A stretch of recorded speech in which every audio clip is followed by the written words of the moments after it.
The White House just set off a political firestorm. In a stunning briefing, Caroline Leavitt openly admitted the strike off Venezuela happened, then pushed all the blame onto Admiral Bradley and SEAL Team 6 as reporters pressed her again and again about war crime violations and Trump's controversial pardons. Every answer raised more questions. President Trump and Secretary Hegseth have made it clear that presidentially designated narco-terrorist groups are subject to lethal targeting in accordance with the laws of war. Every denial sounded shakier than the last.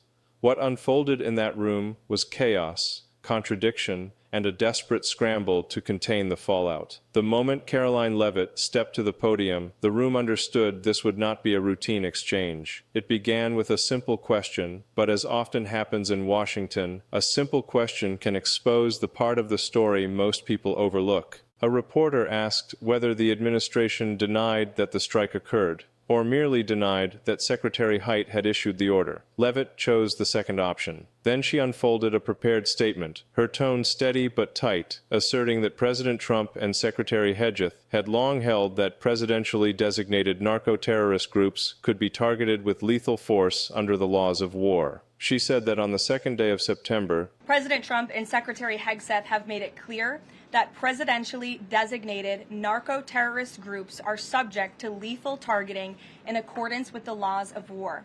With respect to the strikes in question on September 2nd, Secretary Hegseth authorized Admiral Bradley to conduct these kinetic strikes. Admiral Bradley worked well within his authority and the law, directing the engagement to ensure the boat was destroyed and the threat to the United States of America was eliminated. Secretary Haidt authorized Admiral Bradley to carry out what she called kinetic strikes, and that the Admiral acted within both his legal authority and the law. That is her factual claim. But listening carefully, another layer emerges. By affirming the action and redirecting responsibility, she appeared to concede the operation took place while placing the operational burden on Admiral Bradley and the Special Operations Team involved. The allegation that a war crime may have occurred has circulated for days. The administration's attempt to narrow the chain of responsibility became the new focal point. Another reporter pressed whether Admiral Bradley alone ordered the second strike, not Hegseth, not the president. Leavitt repeated her phrasing almost word for word. To clarify, Admiral Bradley was the one who gave that order for a second strike. And he was well within his authority to do so. The Admiral issued the order, and he did so within his authority. She framed this as part of what she called a contrast in policy that, in her view, explained why voters had renewed support for both the President and the Secretary of War. But the room had not reached clarity. A third reporter pushed further, asking whether the second strike, the one alleged to have killed survivors, was Admiral Bradley's call. Leavitt again repeated that he directed the engagement as authorized. The allegation that survivors were targeted remains disputed, but the question exposed how little transparency exists around the internal process. Then another journalist referred to a national report claiming an original directive from Secretary Hegseth, possibly echoed by the president, to ensure no survivors remained. Leavitt rejected that directly, saying the Secretary of War never made such a statement. She added that the president has consistently asserted his authority to use lethal force against individuals he defines as narco-terrorists moving illegal drugs toward the United States. From Secretary Hegseth, everyone be killed, and did that come from President Trump? I saw that quoted in a Washington Post story. I would reject that the Secretary of War ever said that. However, the President has made it quite clear that if narco-terrorists, again, are trafficking illegal drugs towards the United States, he has the authority to kill them. That, she insisted, shaped the administration's framework. And then, almost abruptly, she shifted to the President's medical status. Instead of presenting the MRI itself or a radiologist's report, she offered a written note from an osteopathic physician. It was not the imaging, not the specialist interpretation, just a summary. And this too raised more questions than answers. What ties these threads together is not just the chain of command, but the structure of accountability behind it. At the federal level, the message was tightly controlled. At the operational level, responsibility appeared to be pushed downward. and in the space between those two levels, the public was left parsing statements that explained individual actions without addressing the system guiding them. This is the deeper issue. When the boundary between authority and accountability blurs, how does a democracy maintain public trust? The moment the briefing shifted toward the president's medical status, the room sensed another layer of uncertainty unfolding. And here is the part most people overlook. The explanation Caroline Leavitt offered was not about clarity, it was about creating just enough detail to quiet the moment without truly answering the question. She said that the scan in question was not an MRI of the brain, but an MRI of the abdomen, described as part of what she called general preventative care. Anyone familiar with medical protocol knows that MRIs are not performed casually. They are ordered for specific clinical reasons, not as a routine wellness measure. And if the imaging was limited to the abdomen alone, it naturally raised additional questions the briefing did not address. Reporters asked whether President Trump would release the MRI results, given that he himself promised transparency the previous night. Leavitt responded that the results were being released right now, presenting what she described as a summary written by the president's physician. She said her team had the document prepared, that she would read it aloud, and that the press would receive a physical copy. She then read from the physician's summary. According to that document, part of the president's executive physical included advanced imaging intended to evaluate cardiovascular and abdominal health for men in his age group. The stated purpose, she said, was preventative, identifying issues early, confirming overall health, and ensuring long-term capability. The summary claimed the president's cardiovascular imaging was perfectly normal, with no evidence of narrowing, inflammation, clotting, or any structural abnormalities. It also stated that the chambers of the heart were normal, the vessel walls appeared smooth, and the overall cardiovascular system showed excellent function. She continued, saying that abdominal imaging was also perfectly normal. All major organs, she read, appeared healthy and well perfused, with no acute or chronic concerns. She concluded that such a level of assessment was routine for an executive physically at the president's age, and confirmed what she called excellent overall health.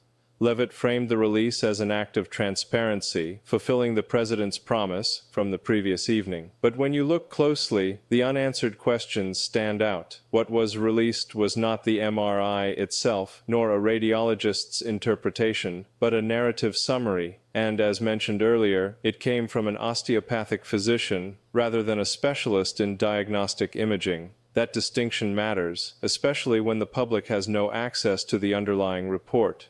And here is where the briefing abruptly returned to the larger crisis. A reporter, notably from Fox, redirected the conversation back to the allegation of war crimes. She reminded Leavitt that the administration had called the follow-up strike lawful, then asked what law allowed targeting individuals who survived the first strike. It was a question that cut through the room with uncomfortable precision. Leavitt responded by stating that the strike on the second day of September was conducted in self-defense to protect Americans and vital United States interests. She emphasized that it occurred in international waters and, in her words, in accordance with the law of armed conflict. That was her official position, a legal assertion, not a factual ruling, and it left unresolved the core allegations surrounding the treatment of survivors. And then the briefing turned another corner, this time toward the pardon of the former Honduran president.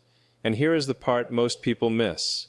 The question did not come from a liberal critic. It came from a Fox reporter, someone the administration typically expects to be on its side. She pointed out that congressional Republicans were loudly defending the strikes against so-called narco-terrorists, yet former President Trump had pardoned Juan Orlando Hernandez, a former Honduran leader convicted in federal court and sentenced to 45 years for drug trafficking, with testimony alleging his cooperation with the Sinaloa cartel. She cited courtroom statements, including one claim attributed to Hernandez about getting the drugs up the gringo's nose. Those are allegations documented in trial proceedings, not opinions. Her question landed right in the middle of the room. Did the pardon undercut the administration's own message? And this is where the mini-hook opens, because contradictions in federal rhetoric and state-level enforcement often expose the deeper structure the public rarely sees. Levitt responded by insisting there was no inconsistency. She said the president had been clear about defending the homeland and stopping narcotics at the border, whether arriving by land or by sea. She added her opinion that the previous administration's Justice Department had been weaponized and that the pardon was meant to correct what she described as past wrongs. That was rhetoric, not legal analysis. But the room did not move on. Another reporter returned to the issue, reminding Levitt that the president had previously argued a leader should not be held responsible for drug trafficking in their country, a reference to Trump's own justification for the pardon. Yet the same administration was now arguing that the United States should consider toppling Nicolas Maduro because of drug trafficking allegations involving Venezuela. "Do you see where this doesn't make sense?" the reporter asked. And when you look closely, that tension between message and action becomes clearer. Levitt accused the reporter of cherry-picking. She said Hondurans had informed the president that Hernandez had been set up, and she claimed, again as an allegation, not a verified fact, that the prosecution was an overreach by the previous administration. She framed Hernandez as an opposition figure, targeted for political reasons, and pointed to what she called egregious facts, including that his court-appointed attorney had, according to her, only 3 weeks to prepare for trial. She further read out Hernandez's claim that his conviction amounted to lawfare, driven by a leftist party that had struck a deal with the Biden-Harris administration. Those statements were allegations raised by the defense, not findings of any court. And here is the deeper angle. While Washington defended one set of actions on the grounds of national security, state and local narratives were being pulled into the discussion as examples of how justice is interpreted differently depending on the political frame. What emerged was not just a dispute about a single pardon, but a broader pattern: federal power, selective narratives, and the public left to reconcile conflicting explanations. This is the reflection that lingers. When justifications shift depending on who benefits politically, how can citizens discern where accountability truly lies? So the open question is this: in moments where law, foreign policy, and political loyalty collide, which version of the story will the system ultimately uphold, and which version will history remember? And then the briefing shifted once more, this time returning to the defense of the Honduran pardon. Levitt emphasized that Hernandez had argued there was virtually no independent evidence presented at trial, and that much of the conviction rested on testimony from admitted criminals hoping for reduced sentences. Those are his allegations, not findings of any court. Still, she said the president had listened to concerns raised by many people and, under the Constitution, retained full authority to issue clemency to whomever he deemed deserving. That was her explanation, and another glimpse into how federal power is framed when politically inconvenient questions surface. But before the room could settle into that discussion, the broadcast cut to a sponsorship message, a reminder of the other track always running underneath national politics: the economic pressures that shape daily life far from Washington. The pitch described consumers overwhelmed by fees and calls, and a debt relief company claiming to help hundreds of thousands reduce burdens tied to credit cards, personal loans, or medical bills. The commercial invoked an A+ Better Business Bureau rating, thousands of 5-star reviews, and the promise of regaining financial control in 30 seconds. It was a brief detour, but one that reveals something many viewers forget. While Washington debates foreign policy, ordinary people battle a different kind of system, one measured in interest rates, penalties, and the cost of survival. When the broadcast returned to the briefing room, the tone had hardened. Levitt declared that the reporting around these issues was fake news, insisting that misinformation poured out of the building every single day. She claimed some reporters reached out for comment responsibly, but she described the broader media landscape as overwhelmed by false narratives she said required constant defense.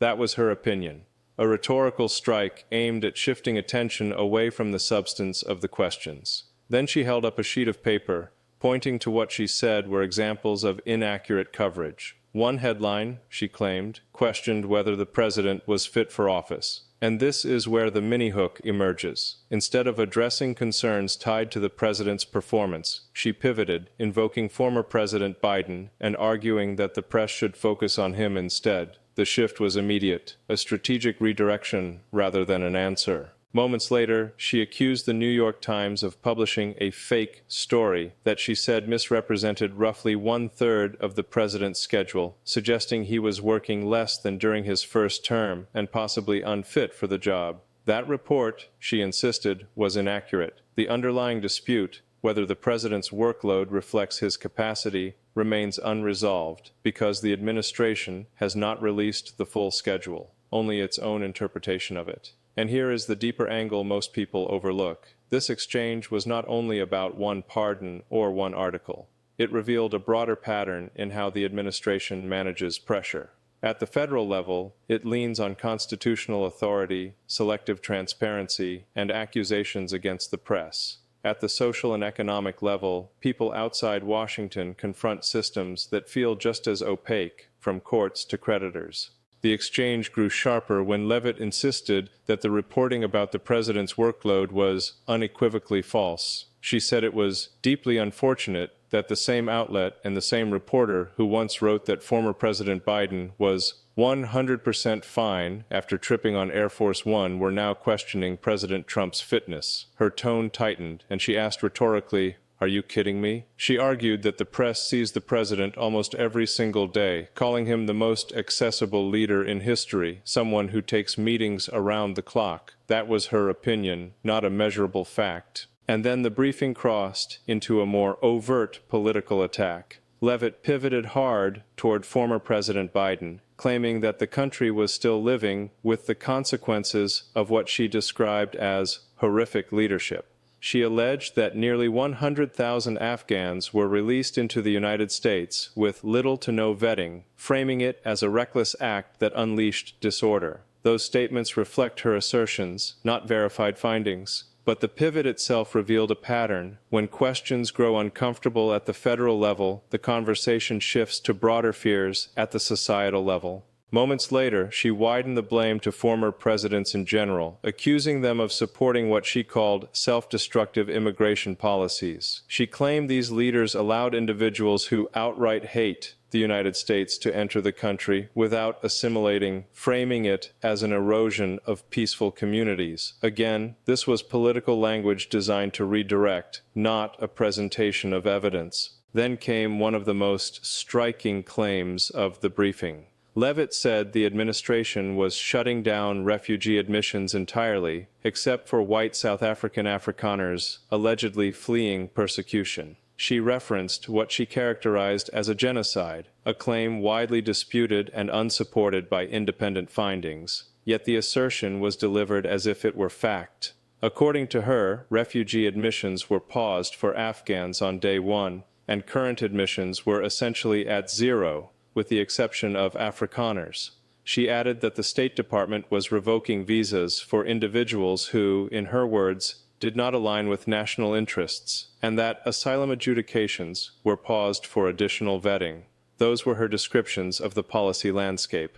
And then the briefing snapped back to the core issue that had lingered beneath each diversion. A reporter brought the conversation directly to the allegation of a war crime. He noted that while Leavitt insisted the second strike complied with the law of armed conflict, the Navy's own manual describes firing on survivors of a wrecked vessel as an example of a war crime prohibited under both United States law and the international law of armed conflict. That is a documented standard, not an opinion. He asked her plainly, how could the second strike be lawful under those conditions? Leavitt repeated her previous line, emphasizing that the strike occurred in international waters and, in her words, was carried out in accordance with the law of armed conflict. She did not address the manual nor the specific prohibition on targeting survivors. She simply restated the administration's position.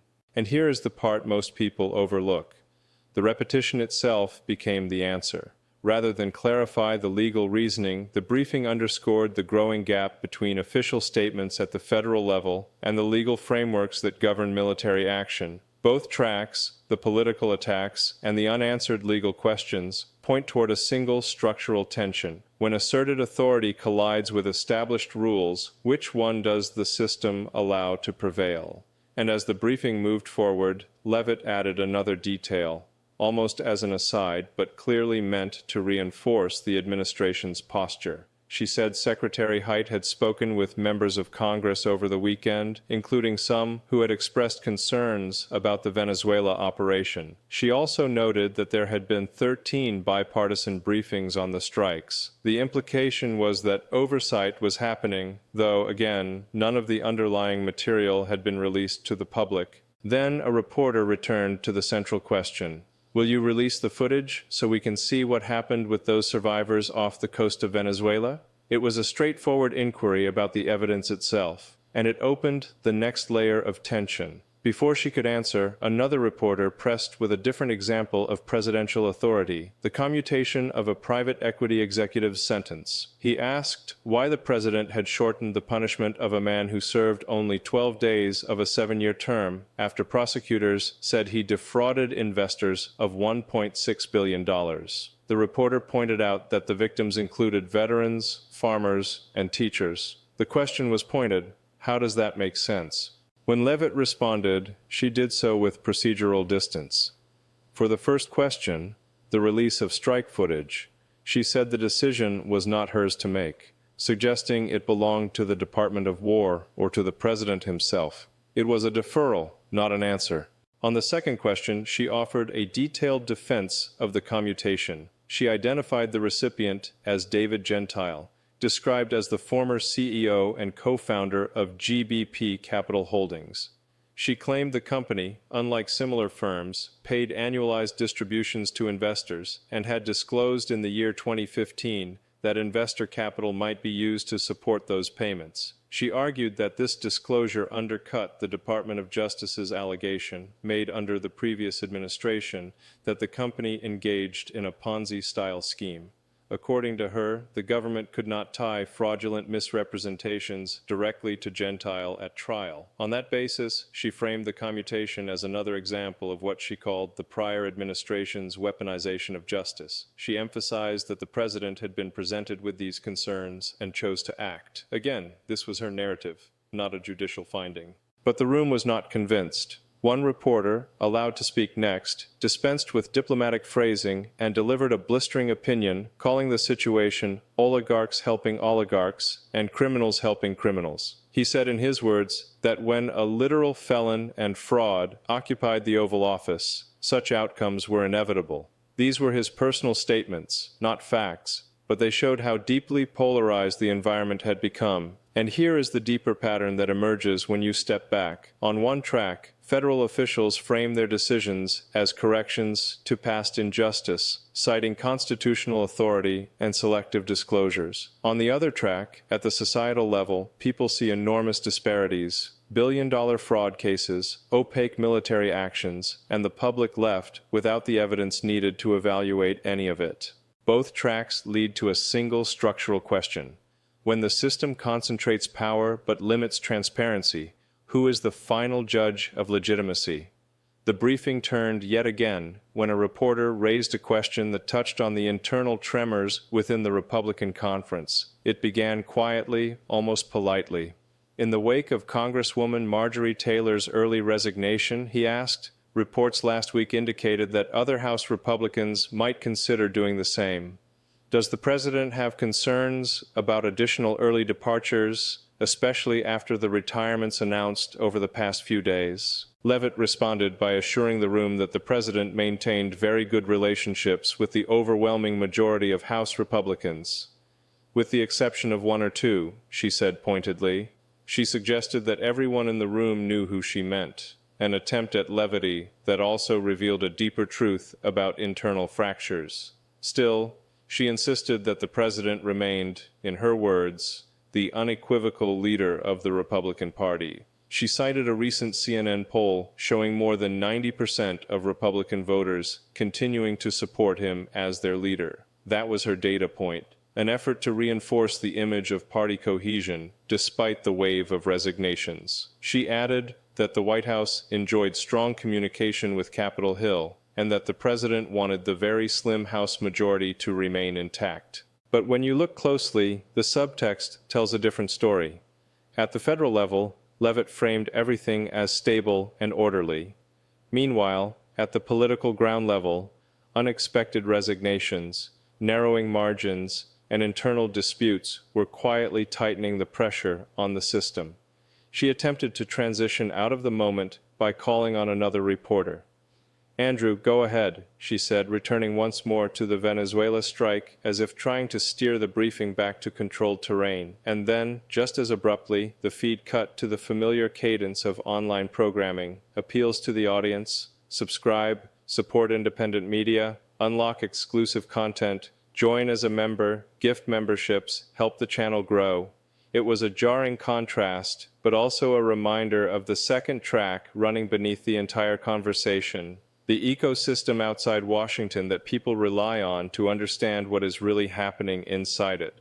And this is the deeper angle. While federal officials present unity and clarity, the signs from the legislative branch tell a different story, one of thinning ranks, rising uncertainty, and a governing coalition stretched thin as it tries to hold on to power. Both tracks converge in a single reflection. When political institutions grow more fragile, but leadership insists everything is stable, how should an informed public interpret the signals? So here is the open question as the system moves forward. Will the fractures in Congress deepen into something structural, or will the leadership manage to keep the machinery running just long enough to get through the next crisis?